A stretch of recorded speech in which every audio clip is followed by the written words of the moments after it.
एक समय की बात है, एक गांव में एक गुरु रहते थे जिन्हें खबर हो गई कि एक अन्य नगर में एक और विद्वान आए हुए हैं। वे अद्भुत ज्ञान के मालिक थे और आगे बढ़ने के लिए सबकी सहायता कर सकते थे।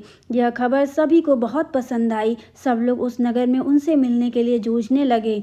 इन दो विद्वानों की राज्य को पता चलते ही वहां का राजा उनसे बात करने के लिए अपने दरबार में उन्हें बुला ले आए। राजा ने दोनों विद्वानों से अपने राज्य में ज्ञान का प्रचार करने का आग्रह किया। दोनों विद्वान ने राजा के आह्वान को स्वीकार कर लिया और उन्होंने राजा के सामने आकर कहा कि आपके सामर्थ्य के लिए हमें गर्व महसूस हो रहा है महाराज। हम आपकी सेवा में हमारा सर्वोच्च कर्तव्य मानने के लिए तत्पर हैं। राजा ने खुशी भरे होठों से कहा, तुम्हारे सामान्य भाषा में जनता को समझाओ।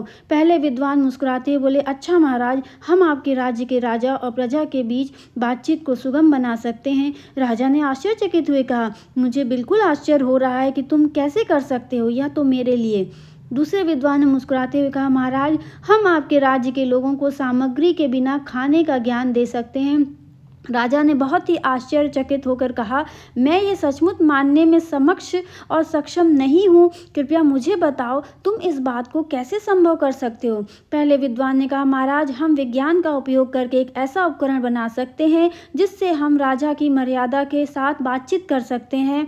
यह उपकरण हमारे बहुत सारे प्रयोगों को सुलभ बना सकता है और आपके ग्रामीणों के बीच सामर्थ्य का निर्माण कर सकता है। दूसरे विद्वान ने कहा, महाराज, हम खाना खाने की जरूरत के बिना एक ऐसा प्रयोग बना सकते हैं जिससे खाने की जगह नहीं होती है। यह उपकरण आपके लोगों के लिए आरामदायक और स्वास्थ्यप्रद होगा। यह सब सुनकर राजा बहुत प्रभावित हो गए और उन्होंने दोनों विद्वानों का स्वागत किया और अपने राज्य में इन उपकरणों का प्रचार कार्य करने के लिए उन्हें सौभाग्य दिया। दोनों विद्वान ने राजा की प्रशंसा करते हुए उनकी सेवा में खुशीपूर्वक काम किया और सभी लोग उन्हें प्रमाणित करते थे। इस कहानी से हमें यह सीख मिलती है कि समय के साथ ज्ञान विकसित हो रहा है और बहुत से अद्भुत आविष्कार हमारी मदद कर सकते हैं। दो विद्वानों के उदारता, समर्पण और सेवा भाव की मिसाल हमें यह बताती है कि हमें हमारे ज्ञान और कौशल को समाज की सेवा में लगाना चाहिए।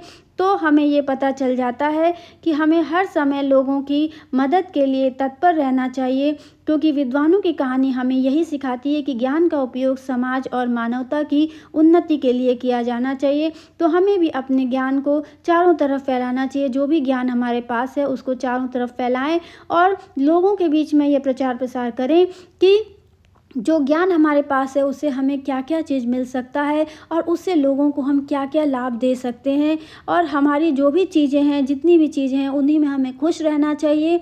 और ज्ञान तो एक ऐसी चीज़ है जो सभी के पास होती है, बस हम ये जानते नहीं हैं कि हमें अपने ज्ञान का प्रयोग कहाँ करना है और हमारे पास कितना ज्ञान है। हमारे पास ज्ञान तो बहुत होता है लेकिन हम उसका प्रयोग करना नहीं जान पाते। तो अब हमें उसका प्रयोग करना चाहिए और विद्वानों की तरह हमें भी ज्ञान का प्रचार प्रसार करके लोगों के जीवन को उन्नत बनाना चाहिए, उन्हें बहुत सारे लाभ पहुंचाना चाहिए। तो इसी के साथ मैं यहीं पर कहानी समाप्त करती हूँ और आशा करती हूँ आपको कहानी पसंद आई होगी। अगर पसंद आई है तो हमारे चैनल को सब्सक्राइब जरूर करें और कमेंट जरूर करें कि आपको ये कहानी कैसी लगी। तब तक के लिए आप सभी से धन्यवाद।